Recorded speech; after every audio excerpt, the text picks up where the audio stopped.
과거를 제대로 알아야 미래가 보인다. 나 때는 말이야.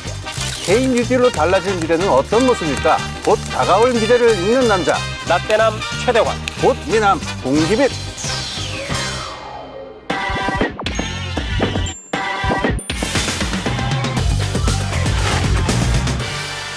여러분 안녕하세요. 나 때는 말이야. 과거 읽어주는 남자 라떼남 최대환입니다.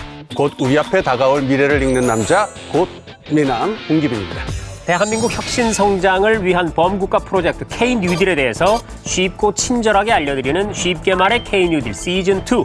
이번 주에는 국민안전 SOC 디지털화에 대해서 알아봅니다. SOC라고 하면 Social Overhead Capital. I'm sorry. 사회 간접 자본을 말하는 것이죠. 홍 소장님, 먼저 국민안전 SOC 디지털화 예. 개념을 먼저 정리를 좀 해주실까요? 알겠습니다. 우선 이 SOC라고 영어를 쓰니까 네. 아까 막 발음 유치원 발음으로 죄송합니다. 하셔갖고 막 썰렁했는데 이 말이 좀 어려울 수 있잖아요. 그러니까 네. 이 말 뜻부터 좀 생각을 해보죠. 사회 간접 자본은요, 그냥 한번 깔아놨다고 되는 게 아니고요. 두 가지 요건을 갖춰야 돼요. 하나는 안전성을 갖춰야 되고, 두 번째는 효율성을 극대화시켜야 됩니다. 그러니까 집에서 생각해 보면 되는데 우리가 아무리 좋은 냉장고, 좋은 가구 갖다 놔더라도 물 뭐 맨날 새고 막 난방 맨날 터지고 이러면 집 모양이 엉망되잖아요. SOC는 최소한 사고가 나지 않도록 안전해야 되고 가급적이면 효율적으로 될 수 있도록 해야 돼요. 근데 여기서 이제 어려운 점이 하나 생깁니다. 사회 간접 자본은 밑에 깔아놓는 거니까 이 어마어마한 시멘트 덩어리이고 막 이런 것들이 많잖아요. 그렇죠. 요거 이제 정기적으로 업데이트를 해줘야 되거든요. 네. 안전성이라든가 효율성을 올리기 위해서는 돈이 무지막지하게 많이 듭니다. 그렇습니다. 그래서 여기서 똑똑하게 만들면 된다. 요 사회 간접 자본 자체에다가 생명의 숨결을 불어넣어가지고 살아있게 만들면은 큰 돈 쓰지 않고도 이 안전성과 효율성이라는 두 마리 토끼를 잡을 수 있다. 그래서 이 사회 간접 자본을 디지털화해야 된다. 이런 필요성이 나옵니다. 그래서 국민안전 SOC로 끝나는 게 아니라 네. 국민안전 SOC의 디지털화. 디지털화 그게 그게 중요하죠. 중요하고. 그렇죠. 자, 그러면 우리나라 사회 기반 시설 과연 그동안 어떻게 구축돼 왔는지 온고이 지신이라 그렇습니다. KTV 아카이브 영상으로 구성한 K 뉴딜 뉴스 순서지요. 자, 함께 보시고 얘기 나누겠습니다. 여러분 안녕하십니까? K 뉴딜 뉴스입니다. 오늘은 국민 생활을 윤택하게 만든 사회 기반 시설이 어떻게 발전해 왔는지 알아봅니다. 교통 순경들이 길 한가운데 서서 교통 정리를 하고 있습니다. 하지만 차량과 수많은 보행자들이 뒤엉켜 혼란스러운 모습입니다. 1960, 70년대 거리에서 능숙한 수신호 동작으로 교통 정리를 하는 교통경찰관들의 모습은 아이들의 선망의 대상이었죠. 1970년 7월에는 국토의 대동맥 경부고속도로가 착공 2년 5개월 만에 개통했습니다. 개통 당시 총 길이는 428km로 서울에서 부산까지 15시간 걸리던 통행시간이 4시간 30분으로 단축돼 대한민국 1일 생활권 시대를 활짝 열었습니다. 또한 도시와 농촌의 격차를 줄이는 국토 균형 발전에 이바지했으며 경제 대국으로 발돋움하는 원동력이 됐습니다. 1982년 2월에는 한강 종합개발 사업이 시작됐습니다. 저수로를 정비하고 강변에 고수 부지를 조성해 잔디밭과 체육시설, 유원지 등 시민을 위한 휴식과 여가 공간이 마련됐습니다. 당시 최대 4차선이었던 강변 도로를 8차선까지 확대해 서울의 동서를 연결하는 고속화 도로가 완성됐습니다. 빼앗긴 덜해도 봄은 오는가? 에이, 봄이 아니라 가을이에요. 허허, 그럼 누가 그걸 모르나? 광복 30년에 상전벽해를 이뤘으니 이게 강제지 아니고 뭐냔 말이야. 불시에 찾아오는 재난으로부터 국민을 지키기 위한 대비도 철저히 진행됐습니다. 1971년 정부 종합청사에서는 화재 발생 시 효율적으로 대처할 수 있도록 합동 소방훈련이 실시됐습니다. 1990년대 들어서는 최첨단 레이더 기상대를 전국 곳곳에 설치해 악천후와 같은 기상 상황을 미리 탐지할 수 있도록 했고, 중앙대책본부는 재해 대책기간을 정해 방제 훈련을 실시하기도 했습니다. 국민의 편리하고 안전한 삶을 위한 사회 기반 시설, 과연 어디까지 발전할까요?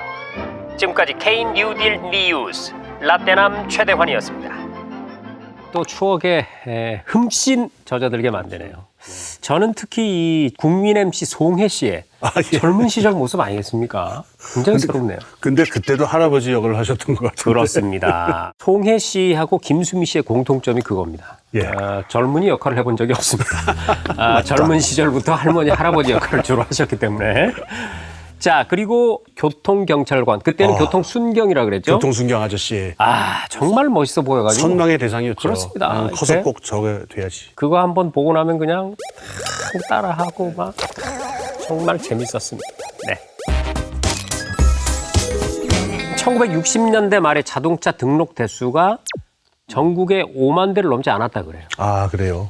그래서 영상에서처럼 뭐 수신호로도 충분히 교통정리가 가능했는데 지금은 무려 작년 12월 기준으로 2,437만 대.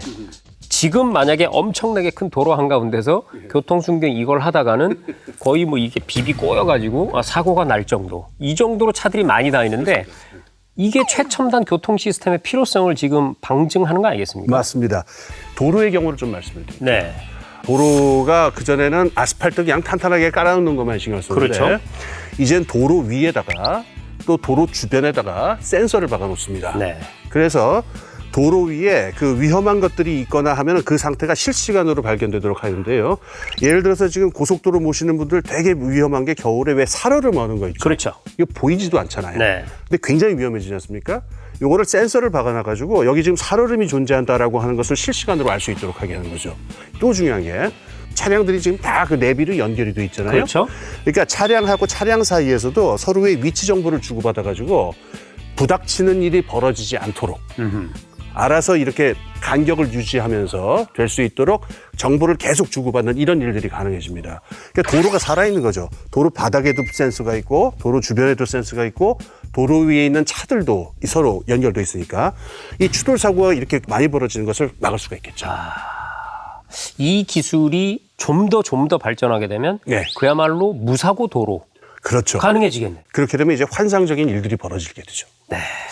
자, 그리고 서울의 젖줄 한강이 나왔는데 말이죠.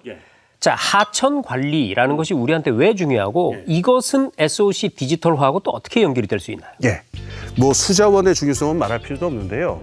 SOC라고 하는 게 거대한 콘크리트 덩어리잖아요. 지금까지는 그러니까 우리가 댐을 튼튼하게 쌓는 거에만 주로 신경 썼는데 이것만 가지고 그 수자원 관리가 되는 게 아닙니다. 이를테면 홍수 같은 상황이 벌어지면요. 그게 몇 시간 후에 어디에 도착하고 어떤 일들이 벌어지는가를 갖다가 예측하기가 굉장히 어려워요. 네. 주로 이런 문제라고 해요. 그러니까 여기서 수문을 열면은 수위가 올라가잖아요. 네. 그럼 그 마을에 있는 사람들이 그거를 관리해서 필요할 때 수문을 닫고 열구를 해야 되는데 수위가 어떻게 되는지를 갖다가 육안으로 보기도 힘들고 그렇죠. 또 이분들이 그냥 주민들이신 경우가 많으니까 전문성이 부족해가지고 이걸 서투르게 하는 경우도 많고 그래가지고 이게 홍수 관리에 굉장히 어려움을 겪습니다. 그렇습니다. 좀 전에 예를 드신 게 바로 작년에 금산의 용담댐이었죠. 맞습니다. 방류를 잘 못해서 예. 논밭이랑 그냥 도로가 물 다 받아가지고. 잠겨버렸어요. 그렇죠. 네. 댐하고 이게 물이 흘러가는 이 하천 전반을 갖다가 디지털화하게 되면요. 물이 어느 만큼 고이고 어떻게 흘러가고 있고 어떤 일들이 벌어지는지를 우리가 실시간으로 파악을 할 수가 있게 돼요. 자, 지난 시간에 우리가 공부해봤던 디지털 트윈. 예, 똑같은 걸 만든다. 그거하고 이거하고도 상당한 연관이 있을 것 같은데. 맞습니다. 네. 지금 바로 그게 이제 딱 맞게 되는데요. 디지털 트윈, 그야말로 쌍둥이처럼 하나 모형을 만들어서 네. 영어로 시뮬레이션이라고 하죠. 이 흐름이 어떻게 될 것인가를 갖다가 현실에 존재하는 하천인과 현실에 존재하는 도로하고 가상의 모델하고 실시간으로 정보를 주고받으면서 일치시켜갖고 도로의 흐름이 지금 어떠한가 물의 흐름이 어떠한가를 갖다가 시뮬레이션을 해봐서 미리 예측할 수도 있고 또 사고를 방지할 수도 있고 이렇게 되죠. 가상의 물을 흘려봐서 여기를 요렇게 하고 저기를 저렇게 하면 되겠다라는 걸 또 예측하는 게 가능하고 주고받고. 그렇죠. 그렇네요. 사회 간접 자본을 업데이트하는 거에 최신판이 지금 바로 이 디지털화가 되는 거죠. 국민안전 SOC 디지털화 이게 지금 어떻게 현장에서 돼가고 있는지 무지 궁금해집니다. 우리 제작진이 또 부지런히 다녀왔거든요. K 뉴딜 현장을 찾아서 함께 보시죠.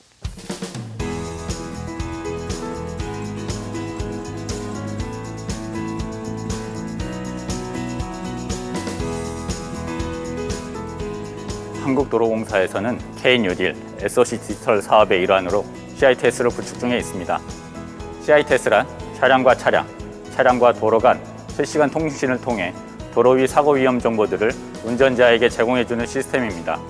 지금부터 CITES가 도로 위에서 어떻게 동작하고 운전자에게 도움을 주는지 보여드리겠습니다. 전방에 차로 분사 구간입니다. 주의 운전하세요. 네, 지금 우측에 보시면은 갓길에 현재 지금 작업 중이라는 메시지를 알려주고 있고요. 그리고 앞에 차가 급정지를 하는 경우에 이렇게 급정지 메시지를 받을 수가 있습니다. CITES에 있는 단말기가 차량 정보를 이용해서 메시지를 기지국으로 보내고 접수된 그 이벤트들을 저희가 직접 기지국 통해서 받을 수가 있습니다. 1km마다 노변 기지국이라고 해서 우측이랑 좌측에 보시면은 그 갓길 쪽에 통신 기지국이 있습니다. 노변 기지국이랑 차량 간의 통신을 통해서 저희가 이 서비스를 받게 되는 겁니다. 지금까지 CITES의 기능을 보셨는데요. CITES는 현재 고속도로 3개 노선 85km에서 서비스를 제공 중에 있으며 2025년까지 전국 고속도로 31개 노선 4,075km에 대한 구축을 완료할 예정입니다. 해외 사례를 보면 미국은 기존 대비 81%의 교통사고 예방 효과를 기대하고 있고 국내 또한 실증사업 효과 분석 결과 41%의 교통사고 예방 효과와 21%의 통행속도 향상 효과가 있을 것으로 나타났습니다. 현장에서도 엄청난 수준으로 지금 발전을 해가고 있네요. 자율주행 차량 있지 않습니까? 그거는 차 각각이 개개의 차가 자신의 길을 찾아가는 것이다라고 생각한다면 저것은 그걸 뛰어넘어서 모든 차들의 흐름을 오케스트라처럼. 그렇습니다. 예. 하나의 어떤 그 생물체처럼 그것을 치밀하게 관리하는 이런 시스템이 가능해지는 거네요. 맞습니다. 그래서 완전히 개념이 달라지는데요. 똑같은 개념을 이제 얘기를 한 사람이 이제 일론 머스크 그 유명한 사람이죠. 네. 자동차는 인간에게 운전을 맡기기엔 너무 위험한 물건이다. 그러니까 완전한 자율주행 단계가 되면요. 손을 놓고 드르렁 자두되는 상태의 자율주행. 이게 완전한 상태인데 지금 여기에 도달한다 그러면서 계속 못하고 있어요. 차만 잘 만든다고 되는 게 아니고 도로하고 다른 차량이 협조를 해줘야 돼요. 그렇죠. 개별 차량의 기술이 아무리 뛰어나다 하더라도 다른 차량 도로 상태하고 이렇게 쿵짝이 맞아주지를 않으면은 한계가 있는 거죠. 그래서 우리가 이거 완전히 그 1단계 자율주행으로 넘어가려면요. 아까 말씀드린 것처럼 도로하고 다른 차량이 같이 이렇게 아이고. 춤을 추면서 하나로 어우러질 필요가 있게 돼요. 그래서 이렇게 되면은 뭐 시나리오긴 합니다만 신호등이 없어집니다. 필요가 없죠. 왜냐면 차들이 알아서들 피해서 다 이렇게 가게 돼 있으니까 뭐 서고 어쩌고 할 거 없습니다. 그냥 이렇게 다 지나가면 돼요. 어쨌든 방금 설명 중에 우리는 홍기빈 소장님이 취미가 지루박이라는 사실을 또 알 수가 있었습니다. 자, 내년까지요. 고속도로의 절반가량 그리고 2025년까지는 전 구간에 이 지능형 교통 시스템이 구축될 거라고 하거든요. 네. 정말 기대가 됩니다. 그래서 이 SOC 디지털화는 차세대 미래 이동 수단의 발전에 그야말로 필수가 아닌가 이런 생각이 드네요. 네. 이 미래 이동 수단에 대해 갖춰야 될 요건들이 있는데요. 우선 첫 번째가 이 탄소 발자국을 줄여야 됩니다. 아하. 탄소 소비를 가급적이면 줄이는 방향이 이 조건이 하나가 있고 두 번째가 그 물질적인 인프라에 의존하는 비율이 낮아야 돼요. 그러려면은 이 두 가지를 결합을 시키려면 디지털화가 돼가지고 스스로 지능을 가지고 움직이는 물건들이 돼야 이 미래의 이동수단이 되게 되는데 인프라는 흐름이다라고 말씀드렸죠. 그렇죠. 흐름을 완벽하게 통제할 수 있어야 됩니다.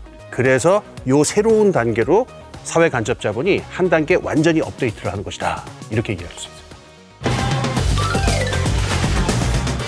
오늘은 국민안전 SOC 디지털화에 대해서 알아봤는데요.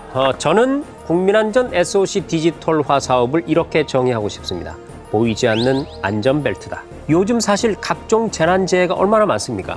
그런데 눈에는 안 보이지만 국민이 편리하고 안전하게 생활할 수 있게 지켜주는 이 투명 안전벨트. 그게 바로 SOC 디지털화다. 이렇게 생각합니다. 예. 우리 홍 소장님도 한번 정리해 주시죠. 저는 박물관이 살아있다. 그 영화 보셨어요? 봤지요. 맞죠? 재밌죠? 예. 저희 재밌게 봤죠. 그러니까 거기 들어가 보면은 그 멀쩡하게 죽은 채로 이러고 있던 물건들이 다 살아나고 왜 춤을 추잖아요. 시멘트가 살아 움직이고 강물이 살아 움직이면서 살아있는 생체로서 변하는 거니까 박물관이 살아있다 이미지가 어떨까? 재밌네요. 요거 영화 한 장면 반드시 편집에 넣어주시기 바랍니다. 네, 다음 주에는요. K 뉴딜 10대 과제 중 또 하나죠. 그린 스마트 산업단지에 대해서 쉽게 알아보겠습니다. 저는 지금까지 라떼남 최대한이었고요. 꽃미남 홍기빈이었습니다. 네, 바로 이 곤미남이 꽃미남이 될 때까지, 즉 영원히 쉽게 말해 K 뉴딜은 계속됩니다. 여러분 안녕히 계세요. 안녕히 계세요. 네, 예, 네. 예. 대사를 뺏어갔네.